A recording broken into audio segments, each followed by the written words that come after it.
ರಾಜರಿಗೆಲ್ಲ ರಾಜನಾದ, ಯೋಗಿಗಳಿಗೆಲ್ಲ ಶ್ರೇಷ್ಠ ಯೋಗಿಯಾದ ಪರಬ್ರಹ್ಮ ಸ್ವರೂಪನಾದ ಶ್ರೀ ಸಚ್ಚಿದಾನಂದ ಸಮರ್ಥ ಸದ್ಗುರು ಸಾಯಿನಾಥ ದೇವನಿಗೆ ಜಯವಾಗಲಿ.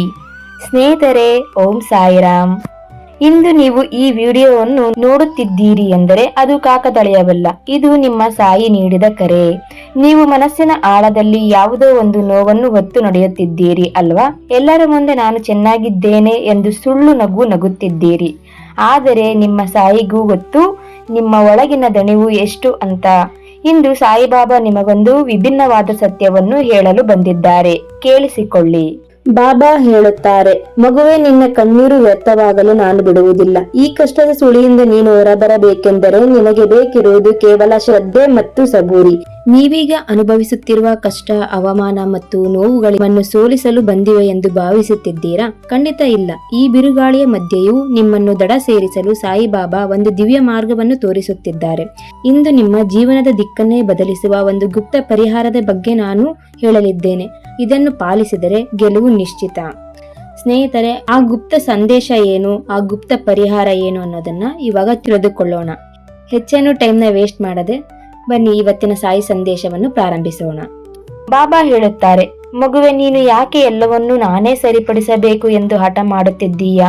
ನಿನ್ನ ಈ ನಿಯಂತ್ರಣದ ಹಂಬಲವೇ ನಿನ್ನ ನೋವಿಗೆ ಕಾರಣ. ನೀನು ಯಾವುದನ್ನು ಕಳೆದುಕೊಂಡೆ ಎಂದು ಅಳುತ್ತಿದ್ದೀಯೋ ಅದು ನಿನ್ನ ಬೆಳವಣಿಗೆಗೆ ಅಡ್ಡಿಯಾಗಿತ್ತು ಎಂದೇ ಅರ್ಥ. ನೋಡು, ಮಳೆ ಬರುವ ಮುನ್ನ ಮೋಡ ಕಪ್ಪಾಗಲೇಬೇಕು. ಹಾಗೆಯೇ ನಿನ್ನ ಜೀವನದಲ್ಲಿ ಬದಲಾವಣೆ ಬರುವ ಮುನ್ನ ನೋವು ಬರಲೇಬೇಕು. ಆ ನೋವು ನಿನ್ನನ್ನು ಶಿಕ್ಷಿಸಲು ಬಂದಿಲ್ಲ, ನಿನ್ನನ್ನು ಶುದ್ಧೀಕರಿಸಲು ಬಂದಿದೆ. ನೀನು ಶಕ್ತಿ ಕೇಳಿದಾಗ ನಾನು ನಿನಗೆ ಸವಾಲುಗಳನ್ನು ನೀಡಿದೆ. ಯಾಕೆಂದರೆ ಆ ಸವಾಲುಗಳನ್ನು ಎದುರಿಸುವಾಗಲೇ ನಿನ್ನ ನಿಜವಾದ ಶಕ್ತಿ ಹೊರಬರುವುದು. ಜಗತ್ತು ನಿನ್ನನ್ನು ಕೈ ಬಿಟ್ಟಿದೆ ಎಂದು ಚಿಂತಿಸಬೇಡ. ಆ ಒಂಟಿತನದಲ್ಲಿ ನಾನು ನಿನ್ನ ಜೊತೆಗಿದ್ದೇನೆ. ಪ್ರಪಂಚದ ಅಬ್ಬರ ನಿಂತಾಗ ಮಾತ್ರ ನನ್ನ ಧ್ವನಿ ನಿನಗೆ ಕೇಳಲು ಸಾಧ್ಯ. ನಿನ್ನ ಮುಖವಾಡಗಳನ್ನು ಕಳಚಿಡು. ನೀನು ಹೇಗಿದ್ದೀಯೋ ಹಾಗೆಯೇ ನನ್ನ ಬಳಿ ಬಾ. ನೀನು ಪರಿಪೂರ್ಣವಾಗಿರಬೇಕಿಲ್ಲ, ನೀನು ಸತ್ಯವಾಗಿರಬೇಕು ಅಷ್ಟೇ. ನಾವು ಜೀವನದಲ್ಲಿ ಪ್ರತಿಯೊಂದು ನಮ್ಮ ಇಚ್ಛೆಯಂತೆ ನಡೆಯಲು ಹಠ ಮಾಡುತ್ತೇವೆ. ಮಗುವಿನ ವಿದ್ಯಾಭ್ಯಾಸ ಇರಲಿ, ಕೆಲಸದ ಒತ್ತಡವಿರಲಿ ಅಥವಾ ಮುರಿದು ಬಿದ್ದ ಸಂಬಂಧವಿರಲಿ, ನಾನೇ ಇದನ್ನು ಸರಿಪಡಿಸಬೇಕು ಎಂಬ ಹಠ ನಿಮ್ಮನ್ನು ದಣಿಸುತ್ತದೆ. ಸಾಯಿಬಾಬಾ ಹೇಳುತ್ತಾರೆ, ಮಗುವೆ, ನಿನ್ನ ಮುಷ್ಟಿಯನ್ನು ಸಡಿಲಗೊಳಿಸು. ನೀನು ಎಷ್ಟು ಬಿಗಿಯಾಗಿ ಹಿಡಿಯುತ್ತೀಯೋ ಅಷ್ಟು ನೋವು ನಿನ್ನದಾಗುತ್ತದೆ. ಈ ಪ್ರಪಂಚವನ್ನು ನಡೆಸುವವನು ನಾನಿರುವಾಗ ನೀನು ಯಾಕೆ ಎಲ್ಲವನ್ನು ನಿನ್ನ ಹೆಗಲ ಮೇಲೆ ಹೊತ್ತುಕೊಳ್ಳುತ್ತೀಯಾ? ಶರಣಾಗತಿ ಎಂದರೆ ಸೋಲಲ್ಲ, ಅದು ನನ್ನ ಮೇಲಿನ ಪರಮ ನಂಬಿಕೆಯಾಗಿದೆ. ನೋವು ಎಂಬುದು ಶಿಕ್ಷೆಯಲ್ಲ ಎಂದು ಶುದ್ಧೀಕರಣ. ನಿಮಗೆ ಅನಿಸಬಹುದು, ನಾನು ಯಾರಿಗೂ ಕೆಟ್ಟದ್ದು ಮಾಡಿಲ್ಲ, ಆದರೂ ನನಗೆ ಯಾಕೆ ಇಷ್ಟೊಂದು ಕಷ್ಟ ಎಂದು. ಆದರೆ ನೆನಪಿಡಿ, ಚಿನ್ನವು ಹೊಳೆಯಬೇಕೆಂದರೆ ಅದು ಬೆಂಕಿಯಲ್ಲಿ ಬೇಯಲೇಬೇಕು. ಈ ಸಂದೇಶದ ಆಳವಾದ ಸತ್ಯವೇನೆಂದರೆ, ನಿಮ್ಮ ನೋವು ನಿಮ್ಮನ್ನು ನಾಶ ಮಾಡಲು ಬಂದಿಲ್ಲ, ಬದಲಾಗಿ ನಿಮ್ಮಲ್ಲಿರುವ ಅಹಂಕಾರ ಮತ್ತು ತಪ್ಪು ಕಲ್ಪನೆಗಳನ್ನು ಸುಟ್ಟು ಹಾಕಲು ಬಂದಿದೆ. ನೀವು ಶಕ್ತಿ ಬೇಕೆಂದು ಬೇಡಿದಾಗ ಬಾಬಾ ನಿಮಗೆ ಸುಲಭವಾದ ದಾರಿ ಕೊಡುವುದಿಲ್ಲ, ಬದಲಾಗಿ ಕಠಿಣ ಸವಾಲುಗಳನ್ನು ನೀಡುತ್ತಾರೆ. ಯಾಕೆಂದರೆ ಆ ಸವಾಲುಗಳನ್ನು ಎದುರಿಸುವಾಗಲೇ ನಿಮ್ಮೊಳಗಿನ ಅಸಲಿ ಶಕ್ತಿ ಹೊರಬರುವುದು. ಅಂದರೆ ನಿಮ್ಮ ಇನ್ನರ್ ಪವರ್ ಏನೆಂದು ನಿಮಗೆ ತಿಳಿದು ಬರುತ್ತದೆ. ಜಗತ್ತು ನಿಮ್ಮನ್ನು ಕೈ ಬಿಟ್ಟಿದೆ ಎಂದು ಅಳಬೇಡಿ. ಕೆಲವೊಮ್ಮೆ ಬಾಬಾರವರೇ ನಿಮ್ಮ ಸುತ್ತಲಿರುವ ಜನರನ್ನು ದೂರ ಮಾಡುತ್ತಾರೆ. ಯಾಕೆ ಗೊತ್ತಾ? ಪ್ರಪಂಚದ ಅಬ್ಬರದಲ್ಲಿ ನೀವು ಅವರ ಧ್ವನಿಯನ್ನು ಮರೆತು ಬಿಟ್ಟಿದ್ದೀರಿ. ಅಂದರೆ ಬಾಬಾರವರ ಧ್ವನಿಯನ್ನು ಮರೆತು ಬಿಟ್ಟಿದ್ದೀರಿ. ಜನರು ನಿಮ್ಮನ್ನು ಬಿಟ್ಟು ಹೋದಾಗ ನಿಮ್ಮಲ್ಲಿರುವ ನಕಲಿ ಮುಖವಾಡಗಳು ಕಳಚಿ ಬೀಳುತ್ತವೆ. ಆ ಶೂನ್ಯದಲ್ಲಿ, ಆ ಮೌನದಲ್ಲಿ ಮಾತ್ರ ಸಾಯಿಯ ಮಾತು ನಿಮಗೆ ಸ್ಪಷ್ಟವಾಗಿ ಕೇಳಿಸುತ್ತದೆ.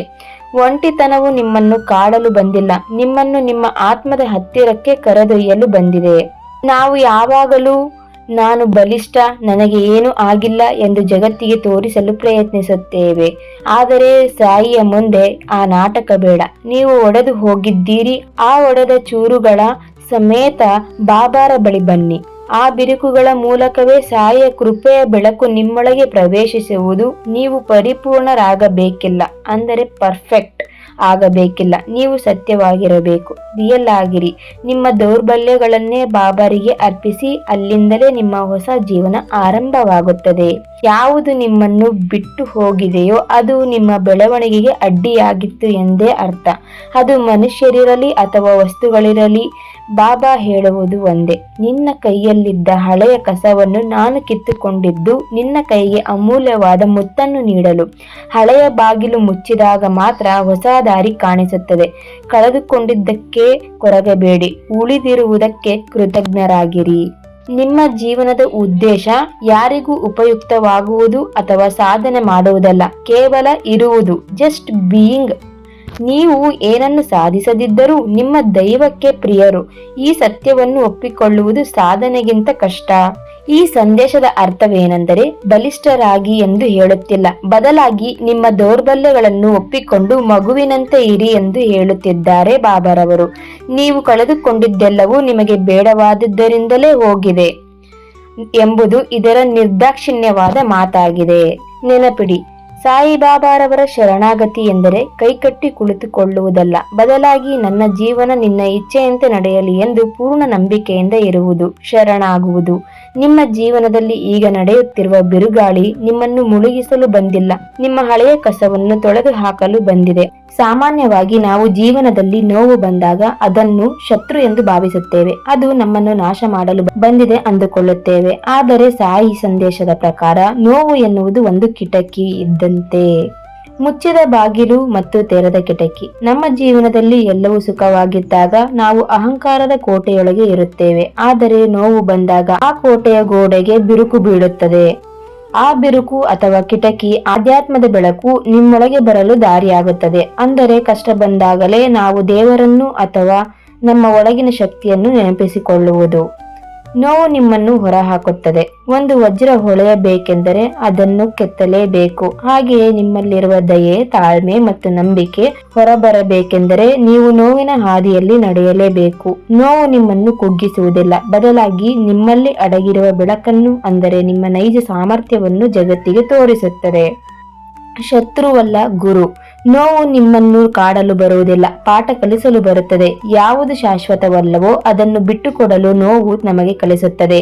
ನಾನು ಎಂಬ ಅಹಂಕಾರವನ್ನು ಕರಗಿಸಿ ದೈವಿಕ ಪ್ರೇಮದ ಬೆಳಕನ್ನು ಕಾಣಲು ಇದು ದಾರಿ ಮಾಡಿಕೊಡುತ್ತದೆ.